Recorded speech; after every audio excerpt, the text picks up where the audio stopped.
హల్లెలూయా. Good morning. ప్రభుదినం అండి. ఈరోజు ఆదివారం. దేవుని మందిరాలకు వెళ్ళాలి కదా, బయలుదేరిపోయారా? కొన్ని మందిరాలు వేకువనే ఉన్నాయి, మరి చాలా మందిరాలు 10 గంటలకి 11 గంటలకి ఒక్కొక్క చోట ఒక్కొక్కలాగా జరుగుతున్నాయి. మీరు వెళ్తుంటే వచ్చాక వినండి, లేదా వెళ్తూ వినండి. మీ కారులోనో బైక్లోనో హెడ్ఫోన్స్ పెట్టుకొని దేవుని మాటలు మన హృదయాన్ని నింపుకోవటం. మందిరానికి మాత్రం వెళ్ళాలండి, ఇంట్లో ఆగిపోకండి. చిన్న ప్రార్థన. పరిశుద్ధుడా, నీకు వందనాలు.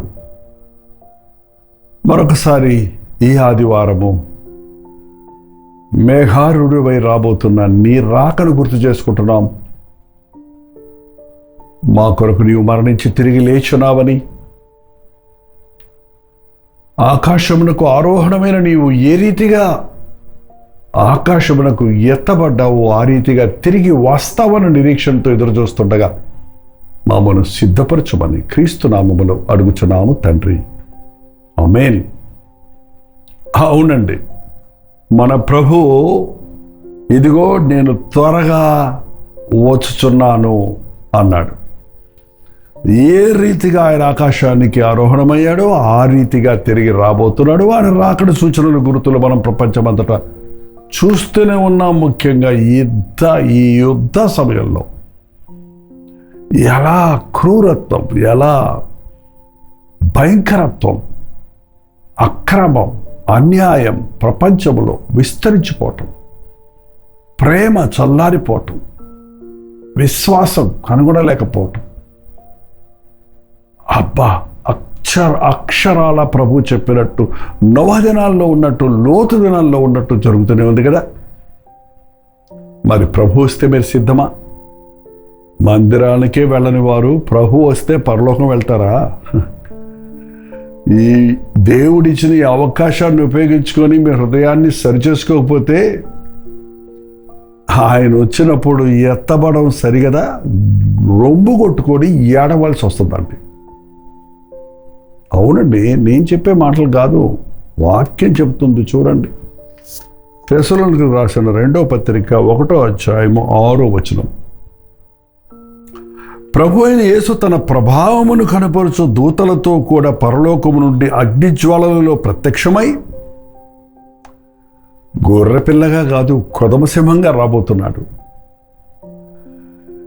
రక్షకుడుగా కాదు, న్యాయాధిపతిగా రాబోతున్నాడు.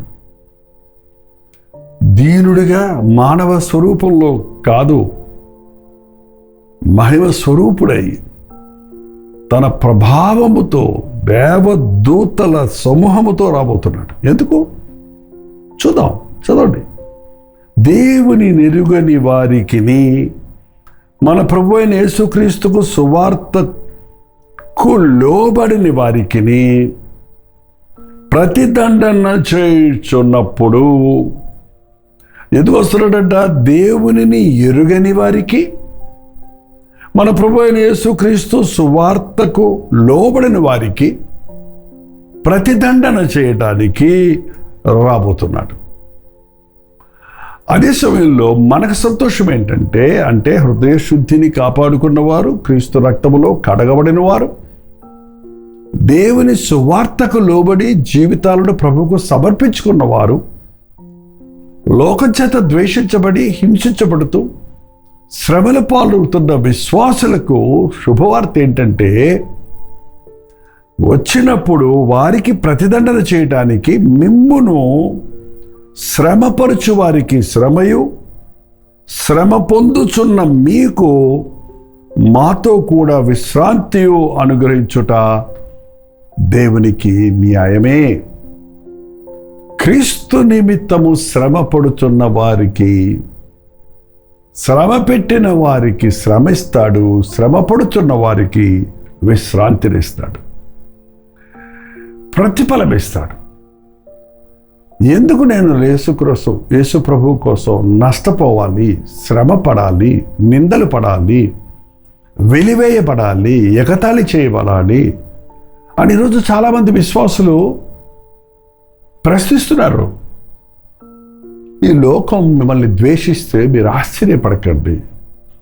ఈ లోకం ముందుగానే నన్ను ద్వేషించింది. మీరు లోకానికి సంబంధించిన వాళ్ళు కారు, మీరు నా సొత్తు కాబట్టి మిమ్మల్ని ద్వేషిస్తారు. జనులు మిమ్మల్ని నిందించి హింసించి మీ మీద చెడ్డ మాటలెల్లా పలుకున్నప్పుడు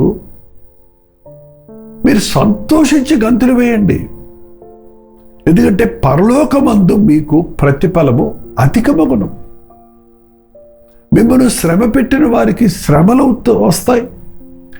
శ్రమ పడుతున్న మీకు విశ్రాంతి దొరుకుతుంది. గమనించండి, నేను ఎందుకు క్రీస్తు కోసం నష్టపోవాలి, శ్రమపడాలి, కష్టపడాలి అనుకునేవారు నీ శ్రమకు తగిన ప్రతిఫలాన్ని ప్రభు ఇస్తాడని, నీవు ఎంతగా నిందించబడితే అంతగా పరలోకపు ప్రతిఫలాన్ని పొందుకుంటామని, క్రీస్తు కొరకు సాక్షులుగా శ్రమనందటం, హతసాక్షులు అవటం ఎంతో శ్రేష్టమని మనం గుర్తించాలి. ఈరోజు క్రీస్తును సువార్తకు లోబడని వారెందరో ఉన్నారు. క్రైస్తవులు పడే వారే ఉన్నారండి. నువ్వు యేసుప్రభు బిడ్డనంటున్నావు, మందిరానికి వెళ్తానంటున్నావు, కానీ రక్షించబడ్డావా? నీ పాపములు ఒప్పుకొని విడిచిపెట్టావా? క్రీస్తు సువార్తకు లోబడకపోతే నువ్వు క్రైస్తవుడు అయినా, క్రైస్తవ కుటుంబంలో ఉన్నా, చర్చిలో ఉన్నా, నువ్వు యేసుప్రభు కొరకు అది ఇది చేశారని, కానుకలు ఇచ్చానని, పాటలు పాడారని, పరిచయం చేశానని నువ్వు ఎంత చెప్పుకున్నా ప్రతిదండన దేవుడు చేయబోతున్నాడు. దేవునికి భయపడవా? మనుషులను మభ్యపెట్టొచ్చండి, దేవుడిని మోసగించలేవు కదా. ప్రభువుని ఎరగని వారు, ఎరిగి అంగీకరించని వారు, ప్రభు మాటకు లోబడని వారు ప్రతిఫలం పొందుతారు. అనేక ఈ ఉపద్రవం చూడండి, మన కళ్ళ ముందే చూస్తున్నాం. Any time anything can happen to the world. దేశాల మీద ఎంతగా నాశనాలు జరుగుతున్నాయో. కొన్ని దేశాలు సై అంటున్నారు, అన్ని దేశాలు కలిసి ఒకరినొకరు ఎదిరిస్తే, ఒకరి మీద ఒకరు ప్రయోగిస్తే వారి విషయాల్సిని, వారి అణుగుండు సామాన్లను ప్రపంచమంతా అగ్నిమయమవుతుంది. ఆయన రాకడ అది నెరవేరటానికి సూచన. ఆ కాలంలో ఆ కాలపు పాపులను ఆయన జలమలయం చేశాడు. ఈ అంచెదినాలలో అగ్ని కొరకు వారిని భద్రపరిచారన్నమాట. ప్రతి దేశం అగ్నిని కురిపించడానికి సిద్ధంగా ఉన్నాయి. తమకు తామే నాశనం చేసుకుంటూ ఇతరులను నాశనం చేసే పరిస్థితులు. అది ప్రభు ఉగ్రత దినం. ఆయన మేఘారూఢుడై వచ్చినప్పుడు ఆయన సువార్తకు వినని వారిని, ఆయనకు వాక్యానుసారంగా లోబడని వారికి ప్రతిదన చేయడానికి వస్తున్నారు. సువార్త నిమిత్తమై శ్రమల పాలైన, నిందల పాలైన, నష్టపోయిన వారికి విశ్రాంతినివ్వడానికి. ఏ విశ్రాంతి అంటే రెస్ట్ అనుకున్నారు ఇక్కడ. ఆయన రాజ్యములో నిరంతరం ఉండే నిరంతరమైన విశ్రాంతి, రెస్ట్. ఆకలి దప్పుకులు లేని సంతోష సమాధానాలతో నిరంతరము ప్రభువుతో కూర్చునే భాగ్యాన్ని మనకిస్తానంటున్నాడు. మీరు రక్షించబడ్డారా? సువార్తకు లోబడ్డారా? వాక్యానుసారంగా జీవిస్తున్నారా? ఎన్నోసార్లు వాక్యం వింటున్నారు, ఎన్నో ఆదివారాల ఆలయాలకు వెళ్ళి వాక్యం విని వస్తున్నారు. ఆ వాక్యానుసారంగా బ్రతుకుతున్నారా? మీ రక్షణ భద్రపరుచుకున్నారా? మీ మనస్సాక్షిని కాపాడుకుంటున్నారా? ఈ లోక మాలిన్యం అంటకుండా మీ నోటిని అదుపులో ఉంచుకున్నారా? ప్రార్థనతో దేవునితో సహవాసం చేస్తున్నారా? అవునండి, ప్రభు రాకడ ఎనీ టైం, ఎప్పుడైనా ఉంది. ఆయన రాకడెప్పుడో మనకు తెలీదు, మన పోకడెప్పుడో మనకు తెలీదు. మనం పోయినా, ఆయన వచ్చినా ఆయన రాజ్యంలో ఉండాలని దేవుడు కోరుకుంటున్నాడు. మీ రక్షణ భద్రపరుచుకోండి. ప్రకటన గ్రంథం 4వ అధ్యాయంలో 10వ వచనం చూసినట్లయితే, నీవు నా ఓర్పు విషయమై వాక్యమును గైకొంటివి కనుక, నా మాట విన్నావు గనుక, నా వాక్యాన్ని గైకొన్నావు గనుక, నా వాక్యానుసారంగా బ్రతుకుతున్నావు గనుక భూనివాసులను శోధించుటకు లోకమంతటి మీదకి రాబో శోధన కాలములో నేను నిన్ను కాపాడుతాను. దేవుడు ఎప్పుడు కూడా వ్యక్తితో మాట్లాడుతున్నట్టు ఉంటుందండి. అందరినీ కాపాడుతాననే మాటలో నేను ఉన్నానో లేదో డౌట్ ఉంటుంది, కానీ నేను నిన్ను కాపాడుతానని స్పష్టంగా చెప్తున్నాడు ప్రభు. 1-to-1 God will talk. దేవుడితో ముఖాముఖిగా మనం మాట్లాడుకోవచ్చు. ఈ రోజున దేవునికి నరులకు మధ్యవర్తి ఒక్కడే, ఆయన క్రీస్తు యేసు అనే నరుడు. ఇవాళ సమయోచితమైన సహాయం కొరకు మనమందరము ధైర్యముగా ఆయన కృపాసనం దగ్గరికి వెళ్ళొచ్చు. ఆయన వాక్యానుసారంగా బ్రతికితే, ఆయన మాట చొప్పున బ్రతికితే భయంకరమైన ఉగ్రత దినము ఈ లోకానికి రాబోతుంది. పంచభూతములు మహావేంద్రముతో లయమైపోయే సమయం ఆసన్నమైంది. కానీ ఆ ఉగ్రత దినమున నేను నిన్ను కాపాడుతాను. నేను త్వరగా వచ్చుచున్నాను. ఎవడును నీ కిరీటమును అపహరింపకుండా నీ కలిగిన దాన్ని గట్టిగా పట్టుకో. నీ మారు రక్షణ కాపాడుకో. నీ హృదయశుద్ధిని కాపాడుకో. నీ విశ్వాసం కాపాడుకో. నీ పోరాటంలో జయించిన వారిని నాతో కూడా సింహాసనం మీద కూర్చోబెట్టుకుంటాను అంటున్నాడు. ఏంటండి ఆదివారం చర్చికి వెళ్ళి వస్తే ఏమొస్తుందంటున్నారా? దేవుని ప్రార్థన చేసుకుంటే ఏముందంటున్నారా?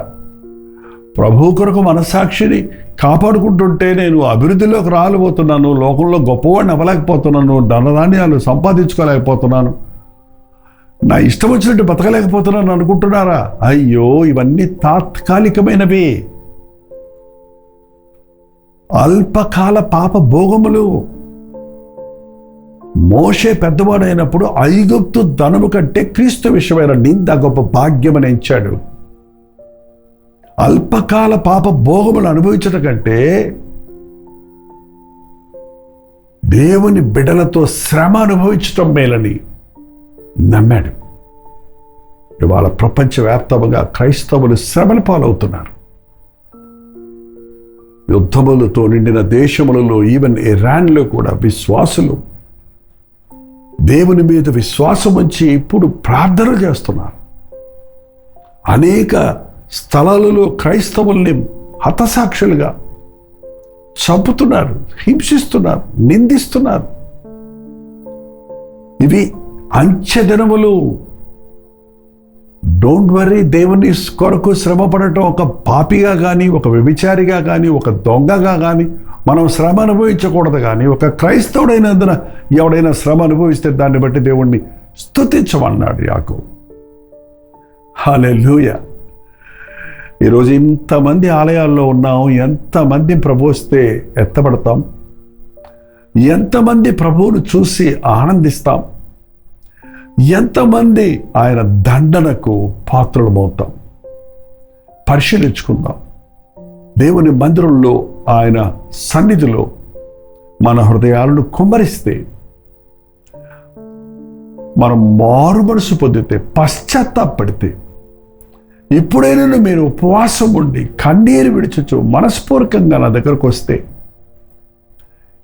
కోపముతో నిన్ను దండించటానికి తిన చేతిని ఆయన నిన్ను కరుణించటానికి, నిన్ను కౌగిలించుకోవటానికి ఆశపడుతున్నాడు.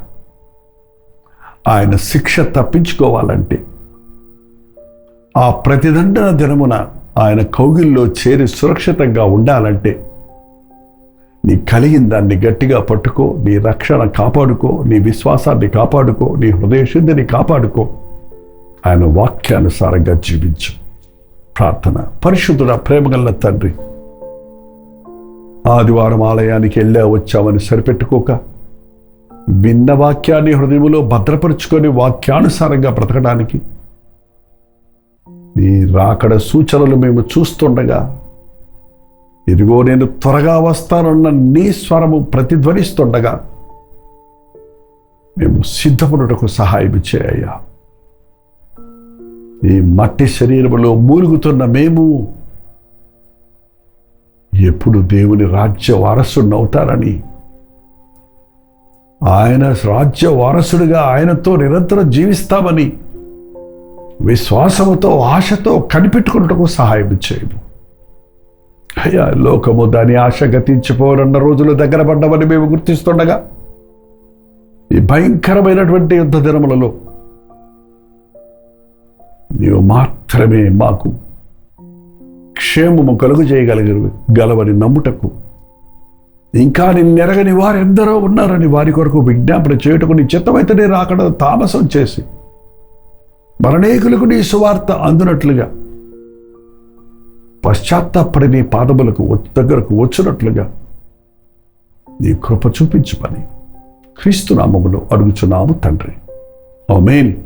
మన తండ్రి అయిన దేవుని యొక్క ప్రేమయు, కుమారుడైన క్రీస్తు యొక్క కృపయు, ఆదరణకర్త అయిన పరిశుద్ధాత్మ యొక్క సహవాసము కూడి వచ్చిన మనందరికీ ఎప్పుడున్న సదాకాలం తోడైడుగాక. ఆమేన్. ఎస్ అండి, ప్రభు వస్తున్నాడు. మనం సిద్ధపడదాం, మన హృదయాలను సిద్ధపరచుకుందాం, మన జీవితాలను సిద్ధపరచుకుందాం, వాక్యాన్ని సారంగా జీవిద్దాం, వాక్యాన్ని చదవండి, ధ్యానించండి, ప్రభు కొరకు సాక్షులుగా జీవించండి. మీ ప్రార్థన అవసరతల భారాలు 9540 నెంబర్కి, మీరు ఇతర దేశాల్లో ఉంటే 9100 నెంబర్కి టెక్స్ట్ లేక వాయిస్ మెసేజ్ ద్వారా వాట్సాప్ చేయండి. ఉచితమైన కల్వరి చర్చిలో జరిగేటువంటి ఆరాధనలు మీకు లింక్ ఇస్తున్నాం. మీరు ఆ ఆరాధనలు కూడా మీకు అనుకూలమైన సమయంలో వీక్షించి ఆధ్యాత్మికంగా మరింత బలపడండి.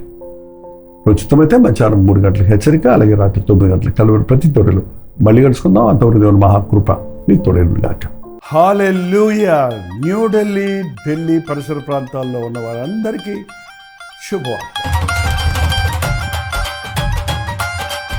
ఉచితమైతే ఈ మార్చ్ 26వ తారీఖు ఒక హాలిడే కనుక ఒక ప్రత్యేకమైన 1 డే గెట్ టుగెదర్ను మీ కొరకు ఢిల్లీలో ఏర్పాటు చేస్తున్నాం. మీరు తెలుగు వారైనా, హిందీ వారైనా, మరి ఇతర భాషలకు చెందిన వారైనా రండి.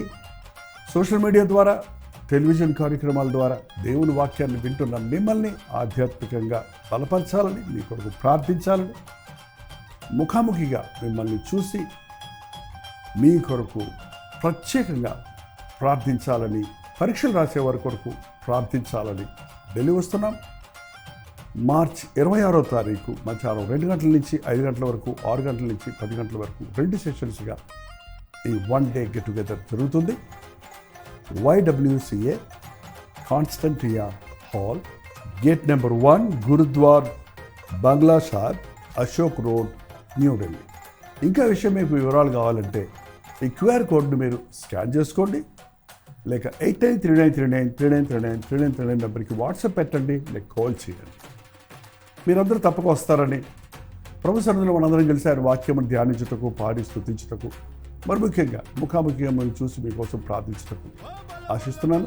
రండి, దేవుని సన్నిధిని, దేవుని విడుదలను అనుభవించండి.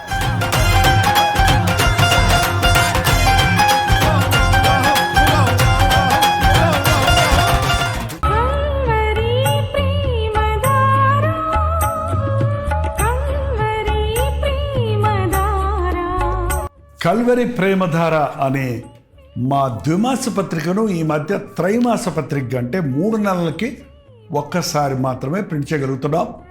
మరి గత 40 సంవత్సరాల పైబడి కొనసాగుతున్న ఈ పత్రికను ఆపు చేయటం ఇష్టం లేక దీన్ని త్రైమాస పత్రికగా మార్చున్నాం. మీరు కల్వరి ప్రేమధార పత్రికను చదువుతున్నారా?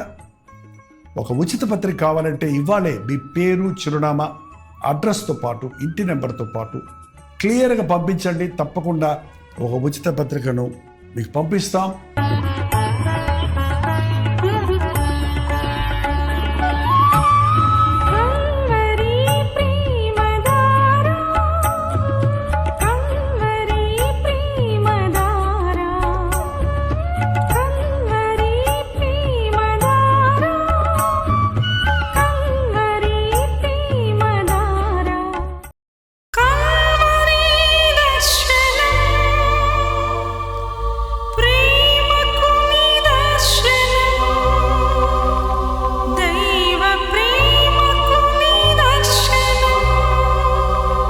తెలుగు, తమిళ, హిందీ, మలయాళం, బెంగాలీ, ఒరియా అనే 6 భాషల్లో టెలివిజన్ ప్రోగ్రామ్స్ కొనసాగుతూనే ఉన్నాయి. భారభరితమైన పరిచయంలో మీరు సహకరించాలని ఆశిస్తే, ప్రభు మిమ్మల్ని ప్రేరేపిస్తే మీ విరాళాలు, కానుకలు వారికి మీరు పంపించవచ్చు. అవి నేరుగా టీవీ ఛానల్స్కి వెళ్తే అందులో ఏది మేము మా సొంత ఖర్చుల కొరకు ముట్టుకోవటం లేదు, వేరే పరిచయ కొరకు ముట్టుకోవటం లేదు. టెలివిజన్ పరిచయలో ఇంకా సువార్త వినని వారికి అది అందించాలని ఆశతో ఒక 20 సంవత్సరాలుగా కొనసాగుతున్న పరిచయం కొరకు ప్రార్థించండి, మీ సహకారాన్ని అందించండి. ఈ విషయం మీకు ఇంకా వివరాలు కావాలంటే 89393939 అనే నెంబర్కి మార్నింగ్ 10 నుంచి ఈవినింగ్ 10 లోపల మీరు ఫోన్ చేయండి, వివరాలు మీకు తెలియజేస్తాం.